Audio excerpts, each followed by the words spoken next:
What's the meaning of crocodile clip?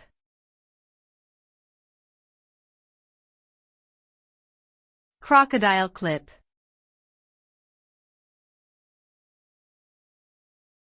Crocodile clip.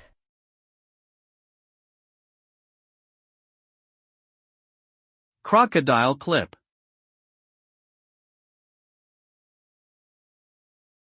Crocodile clip.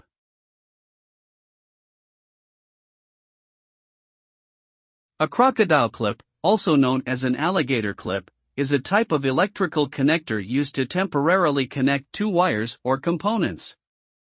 The clip is named after its resemblance to the jaws of a crocodile or alligator. It consists of two hinged jaws that are typically made of metal and have serrated teeth to provide a secure grip. The clip is often used in electronics experiments or testing, as it allows for easy attachment and removal of wires without the need for soldering.